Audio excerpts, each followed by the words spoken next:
Hi, everyone. Welcome back to the show. I'm Anna, and as always, I'm joined by my good friend and colleague, Mark. How's it going, Mark? Hey Anna, I'm doing great. Though I have to admit I'm a bit drained, as we say. I spent most of yesterday in performance review meetings. It was a marathon of discussions, which actually leads us perfectly into today's topic. Oh, I bet. Giving feedback can be absolutely exhausting, can't it? It's something most people dread, both giving it and receiving it. There's this natural fight or flight response that kicks in when someone says, "Hey, can I give you some feedback?" Yeah, exactly. Your heart starts racing, your palms get sweaty. It's like being called to the principal's office back in school. But here's the thing. In a professional environment, feedback is actually the fuel for growth. Without it, we're all just working in the dark, hoping we're doing a good job. That's a powerful metaphor, Mark, working in the dark. I think the problem is that many people confuse feedback with criticism. They feel like they're attacking their coworkers or being the bad guy. Precisely. In English, we often distinguish between being critical and being constructive. If I'm critical, I'm just pointing out what's wrong. This report is messy. That's not helpful. It's just discouraging. But if I'm constructive, I'm looking for a solution. I think the report would be even clearer if we organize the data into a table. I love that distinction. One is a dead end and the other is a path forward. And for our listeners who are using English as a second language, this is even more complex because of cultural nuances. In some cultures, being direct is seen as honest and efficient. In others, it's seen as incredibly rude. That's a huge point. In many English-speaking corporate cultures, especially in the US or the UK, there is a heavy emphasis on softening the delivery. We use a lot of diplomatic language to make sure the professional relationship stays intact. You want the person to walk away feeling motivated, not defeated. Right. If you're too blunt, you sound aggressive. If you're too vague because you're trying to be nice, the person has no idea what they actually need to change. It's about finding that sweet spot or the golden mean between being honest and being kind. And that's exactly what we're going to explore today. We'll look at the specific vocabulary, the sentence structures, and even the hidden meanings behind certain English phrases. By the end of this, you won't just know what to say, you'll know how to say it with confidence. So, before we move on to the how, let's think about the why. Mark, have you ever received feedback that actually changed your career for the better? Oh, absolutely. Early in my career, a mentor told me that my presentations were technically perfect, but emotionally flat. At first, it stung. I was proud of my technical skills. But once I got over the initial shock, I realized he was right. I started working on my storytelling, and it changed everything. If he hadn't been brave enough to tell me that, I'd still be boring audiences to sleep with spreadsheets. See, that's the gift of feedback. It's about helping someone see their blind spots. And today, we're going to help you give that gift to your colleagues without it feeling like a burden. This is a great area to expand because timing is often where people make the biggest mistakes. Even the best advice will fail if the person isn't in the right headspace to hear it. Here's an extended, more detailed version of Part 2. Part 2, setting the right tone and timing. Extended. Now that we've established why feedback is so vital, let's talk about the pregame. Before you even open your mouth to give advice, you have to consider the environment. Mark, in your experience, does it matter where and when you bring things up? It matters immensely. In fact, I'd argue that 50% of the success of your feedback depends on the timing. Imagine this. Your colleague just finished a high-pressure presentation. They're sweating, their adrenaline is pumping, and they're just trying to catch their breath. If you walk up immediately and say, "Hey, you spoke a bit too fast on slide 4," how do you think they'll react? Oh, I'd be devastated. Even if the feedback is 100% accurate, I'm in a state of vulnerability right then. I'm looking for support, not a critique. Exactly. That's why we have the 24-hour rule in some offices. Wait a day. Let the emotions settle. On the flip side, you don't want to wait too long. If you bring up a mistake 3 weeks later, the person might not even remember the context. It loses its impact. That's a delicate balance. You want it to be fresh, but not raw. And what about the location? I've seen people give feedback in the middle of a crowded elevator or in a group Slack channel. That feels like a public execution. A public execution is a bit dramatic, but it definitely feels like being put on the spot.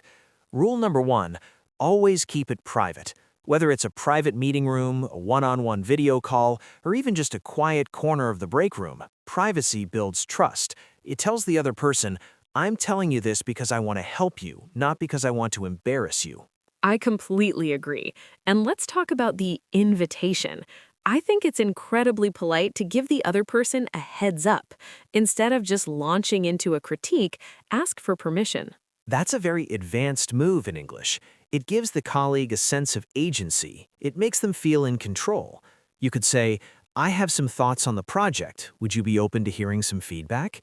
When you have a moment, I'd love to bounce some ideas off you regarding the workflow.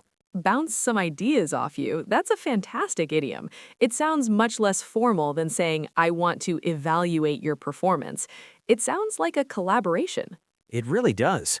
Another thing to consider is the Friday afternoon trap. Anna, have you ever received a "we need to talk" email at 4:30 p.m. on a Friday? Ugh, the worst. I'd spend the entire weekend worrying about what I did wrong. It's a total mood killer. Exactly. If it's not an emergency, wait until Monday morning. Be mindful of your colleagues' workload and stress levels.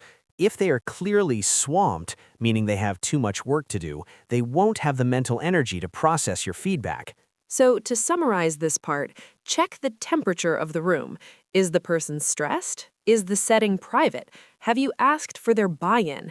If the answer to any of those is no, it might be better to hold your tongue for a little while. Hold your tongue, another great idiom. It just means to stay quiet or wait for a better time. Patience is a virtue, especially when it comes to professional communication. Now, Anna, we really have to sink our teeth into the classic sandwich method.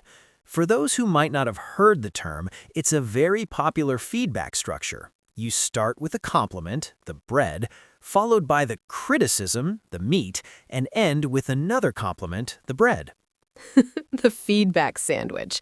It's a staple in Management 101 courses. You know the drill. Anna, I love your enthusiasm, but you're always late to our morning syncs. Anyway, you're a real asset to the team. Exactly. On paper, it sounds perfect. It balances the bad news with good news. But to be honest, Anna, I've started to feel like the sandwich method is a bit, well, stale. I completely agree. The problem is that once people know the trick, they stop listening to the bread. As soon as you give them a compliment, they're just bracing themselves for the butt. They think, okay, here comes the hammer.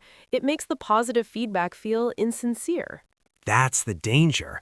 If your praise feels like a setup for a critique, you lose credibility. People start to distrust your compliments.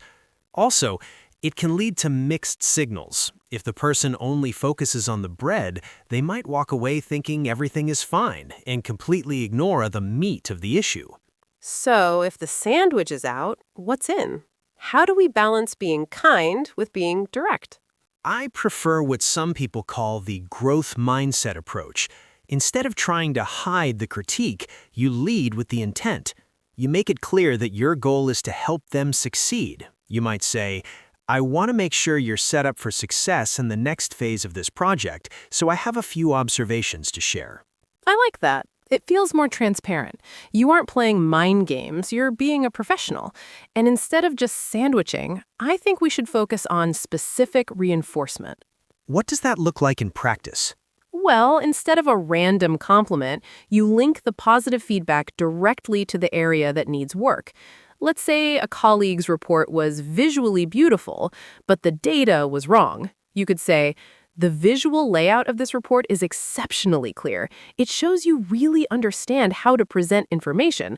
To match that high standard, we just need to double-check the underlying data points so the accuracy is as strong as the design. That is so much more sophisticated. You're highlighting a real skill they have and then showing them how to apply that same standard of excellence to the problem area. It doesn't feel like a sandwich, it feels like a bridge. A bridge. I love that. It connects their current strengths to their potential for growth. It moves the conversation from what you did wrong to how you can be even better. And it avoids that awkward moment at the end of the sandwich where you try to find a second, unrelated compliment just to close the bread. You know, when someone says, I really like your new shoes, after telling you that you lost a major client. Oh no, that's the worst. It's so cringeworthy. It's much better to end on a forward-looking note. Instead of a random compliment, end with an offer of support. Say, how can I help you implement these changes? Or, let's check back in next week to see how it's going. Exactly. The bread at the bottom should be a commitment to support, not a superficial compliment. That way, the person leaves the meeting feeling empowered rather than confused. We're moving on to one of my favorite psychological hacks in communication. Mark, have you ever noticed how the word you can sound like a finger pointing directly at someone's chest? Oh, absolutely. In linguistics, we call that an accusatory tone. When a sentence starts with you, the listener's brain often goes into defensive mode before you've even finished the sentence. If I say, you missed the deadline, your brain immediately starts looking for excuses, right? Exactly. I'd probably think, well, I only missed it because the marketing team didn't send me the assets. It becomes a game of pass the blame, but there's a way to bypass that defensive wall. Using I statements. This is such a game changer. An I statement focuses on the speaker's observation, feeling, or the objective impact of a situation. It's not about what the other person is. It's about what you see or experience. Let's look at some transformations. Instead of, you always interrupt me in meetings, try, I've noticed that when I can't finish my point, I lose my train of thought. I'd love to be able to get through the data before we open the floor for questions. That's perfect. It's hard to argue with an I statement because you're sharing your internal experience. I can't tell you that you didn't lose your train of thought. Exactly. But we have to be careful, Mark. There is such a thing as a fake I statement. Oh, I know exactly what you mean. That's when someone says, I feel like you were being incredibly lazy today. Yes, just because you put I feel like at the beginning doesn't make it an I statement. That's just a you statement wearing a mask. It's still an attack. To make it a true I statement, you have to talk about the project or the outcome.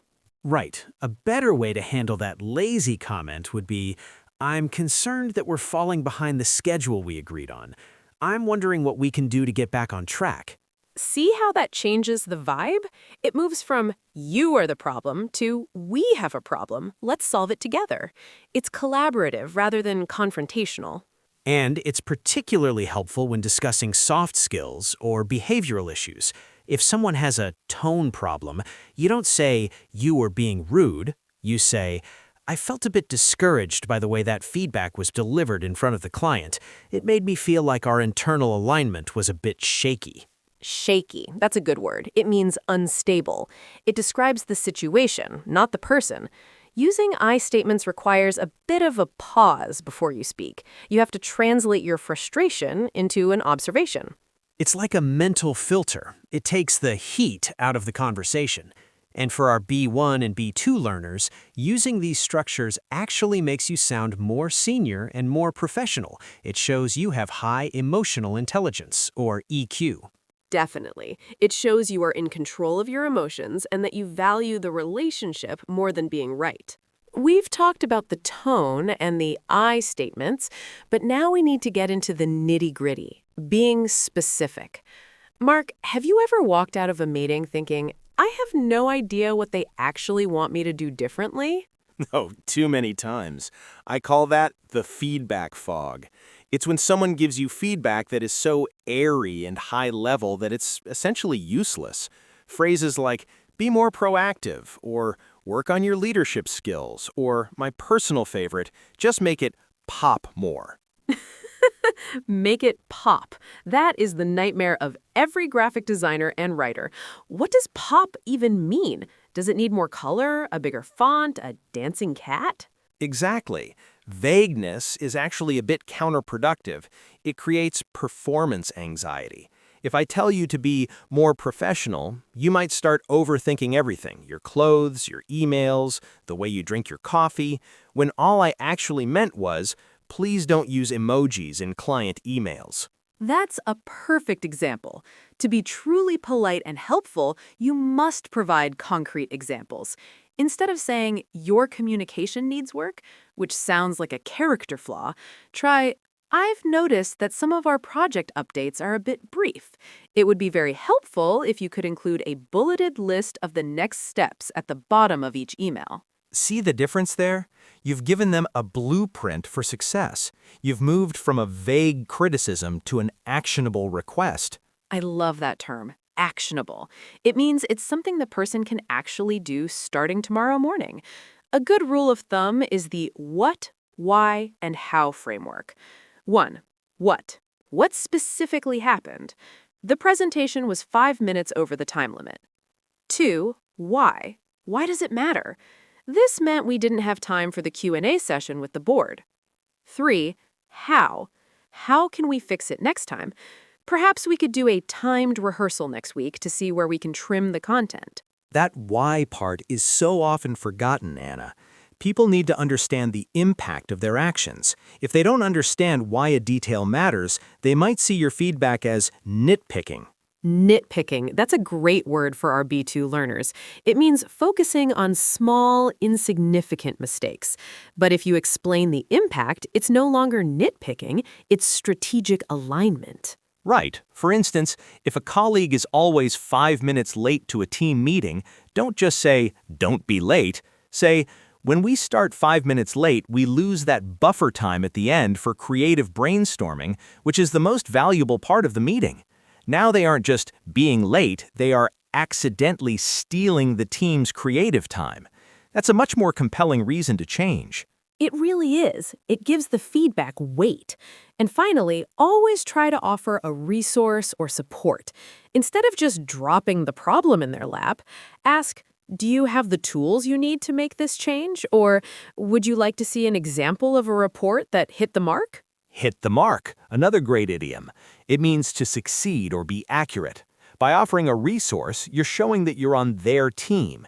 You aren't a judge, you're a coach. We've reached the part of the conversation that I think is the most uniquely English. It's the art of hedging. Mark, why do we find it so hard to just say what we mean? Why do we say, it seems like there might be a small issue, instead of just, there is an issue? It's a great question. To a lot of people, especially from more direct cultures, hedging can feel like we're being wishy-washy or indecisive. But in a professional English context, hedging isn't about being weak, it's about humility and diplomacy. Wishy-washy. I love that. It means lacking conviction or being vague. But you're right, hedging is actually a strategic tool. It creates a buffer between your opinion and the other person's ego. Exactly. When we use softeners, we're basically saying, this is my perspective, and I recognize that I might not have the full picture. It invites the other person to participate rather than just listen to a lecture. Let's look at some of the most common softening words. Modal verbs. Instead of, you must change this, try, you might want to consider changing this, or we could look at a different approach. Adverbs of degree. Instead of, this is wrong, try, this is slightly off, or it's quite a bit different from what we discussed. And don't forget the verbs of perception. Words like seem, appear, or feel. It seems like there was a misunderstanding sounds much kinder than, you misunderstood me. It really does. It places the misunderstanding in the middle of the table as an object we can both look at, rather than blaming one person. Another trick is using question tags or negative questions.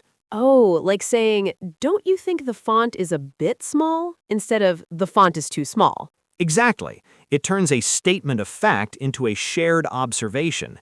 It gives the colleague a chance to say, actually, yeah, I see what you mean, which makes them feel like they discovered the problem themselves. That's very clever. It's almost like Inception, planting the idea so they think it's theirs. Haha, but we should probably warn our listeners. Can you over-hedge? Oh, definitely. If you use too many softeners, you end up sounding like you don't know what you're talking about. If I say, I was just sort of wondering if maybe, perhaps, if you have time, you might possibly look at the report, you're going to ignore me. I definitely would ignore you. That's not a request, that's a whisper. The key is to use one or two softeners to show politeness, but keep the core of your sentence clear. A good formula is softener plus specific observation. I'm a bit concerned that the budget seems to be creeping up. I was wondering if we could take another look at the timeline. Creeping up, that's a great phrasal verb. It means increasing slowly and steadily. By using these phrases, you sound like a high-level professional who knows how to navigate office politics without creating enemies. Precisely. It's all about maintaining social harmony while still driving results. We've reached what I like to call the danger zone. Mark, how on earth do you give feedback to someone who has the power to fire you? It feels like walking through a minefield. Well, the danger zone is right. Giving feedback to a boss, or upward feedback, is incredibly intimidating. Even native speakers get nervous about this. There's a natural power imbalance, and if you handle it poorly, you risk sounding disrespectful or, even worse, insubordinate. Insubordinate. That's a strong B2 word. It means refusing to obey orders or being disrespectful to authority. So, how do we avoid that? How do we tell the big boss that their new strategy is, well, confusing? The golden rule of upward feedback is frame it as a shared goal. You aren't criticizing their decision, you are expressing concern about the team's ability to deliver results. I see. So instead of saying, your new deadline is impossible, which sounds like a complaint, you make it about the quality of the work. Exactly. You could say, I'm fully committed to the success of this launch. However, looking at the current timeline, I'm concerned that we might have to sacrifice some of the quality checks to meet that date. I was wondering if we could discuss how to prioritize the most critical tasks. That is a masterclass in diplomacy. You started with commitment, showing you're on their side, and then you used a softener, I'm concerned that. You're making the deadline the enemy, not the boss. Precisely. You are allies fighting a common problem. Another important technique is to ask for guidance rather than giving a command. Instead of saying, you need to communicate more, try, I've noticed the team is a bit misaligned on the project goals. I'd love your advice on how we can improve the flow of information so everyone stays on the same page. Misaligned, another great word. It sounds much more professional than saying confused. By asking for their advice, you're actually acknowledging their authority while pointing out a problem. It's very clever. It really is, and you should always come to the table with a solution, not just a problem. Bosses generally hate it when someone just dumps a problem on their desk and walks away. Right. If you're going to give feedback about a process that isn't working, you should say, I've noticed a bottleneck in our approval process. I've actually put together a small proposal for a more streamlined workflow. Would you be open to reviewing it? Bottleneck, that's a classic business idiom. It refers to a point in a process where things get stuck or slowed down. By offering a streamlined solution, you aren't just a critic, you're a proactive problem solver. That is exactly what leaders look for in their employees. And what about the when? Is it better to give upward feedback during a formal review or in a casual setting? I'd say wait for a one-on-one meeting. Never, ever give upward feedback in front of other people, especially the boss's own superiors. That's a sure way to burn a bridge. Keep it private, keep it solution-oriented, and always tie it back to the company's success. Burn a bridge, meaning to destroy a relationship so it can't be repaired. That's definitely something we want to avoid. So stay respectful, offer solutions, and use that we language to show you're a team player. We've spent a lot of time talking about how to deliver the news, but Anna, we have to talk about the receiving end. Giving feedback is only half the battle. I've been that defensive wall before. It's a natural human instinct.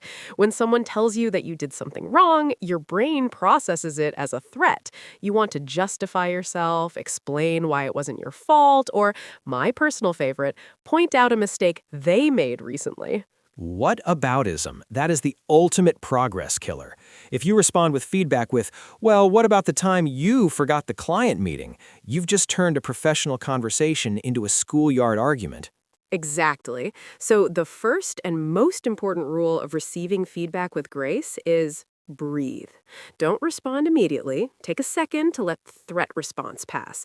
In English, we have a very simple two-word solution for the start of any feedback session. Mark, what is it? Thank you. It sounds so simple, but it's incredibly powerful. Even if you don't agree with the feedback yet, saying, thank you for sharing that with me, or I appreciate you bringing this to my attention, does two things. First, it shows you are professional. Second, it gives you a moment to collect your thoughts. It also disarms the other person. They might be nervous about giving you the feedback, and by being thankful, you're telling them, it's okay, we're on the same team. But what if the feedback is vague? What if they just say, I didn't like the vibe of your email? That's where clarifying questions come in. You shouldn't just accept vague feedback. You should drill down to understand it. Drill down. That's a great business phrasal verb. It means to look at something in great detail. I think it's also important to summarize what you've heard. It shows you are actually listening. Definitely. You can use the phrase, so if I understand correctly, you're suggesting that I should. This prevents any further miscommunication. It ensures you're both leaving the room with the same mental map of the situation. And what if you disagree? You don't have to be a doormat, right? No, definitely don't be a doormat. A doormat is someone who lets everyone walk all over them. If you genuinely disagree, you can still be polite. Try, I see where you're coming from, though my intention with that approach was to, could we look at both perspectives and find a middle ground? Find a middle ground, another classic. It means to find a compromise. This shows that you have a growth mindset. You aren't just taking orders, you're participating in a professional evolution. Finally, the most important part of receiving feedback is the follow-up. A week later, you might say, hey, I've been working on that email tone we discussed. Have you noticed an improvement? That shows you didn't just hear the feedback, you actioned it. That is the ultimate way to win a colleague's respect. It shows you take your professional development seriously. It turns a tough conversation into a success story. Use phrases like, could you give me a specific example of when that happened? What would a better version of that look like in your eyes? How did that impact the rest of the team from your perspective? Okay, Mark, let's do a quick role play for our listeners. Let's pretend I'm your colleague, and you've noticed that I've been interrupting people in meetings. It's making the rest of the team feel a bit frustrated. How would you bring that up to me politely? Ooh, that's a tough one. Interruption is a behavioral thing, so I have to be careful. Let's try this. Hey, Anna, do you have a few minutes after lunch? I wanted to touch base on how our team meetings are going. Sure, Mark. What's up? First of all, I love how much energy you bring to our brainstorming sessions. Your ideas are always so creative. However, I've noticed that sometimes, in our excitement, we end up talking over each other. I've felt that a few team members haven't had the chance to finish their thoughts lately. Oh, do you mean I'm interrupting? I think we both get a bit carried away sometimes, but I was thinking maybe we could try to wait for a natural pause before jumping in. It might help everyone feel a bit more heard. What do you think? Wow, Mark. I didn't realize I was doing that. Thanks for bringing it to my attention.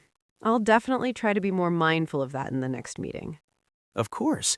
I really value your input, and I just want to make sure the whole team can keep up with all the great ideas. End of role play. Wow, Mark, that was so smooth. You used a softener, talking about the team and we. You gave me a compliment first, and you focused on the goal of everyone being heard. I didn't feel insulted at all.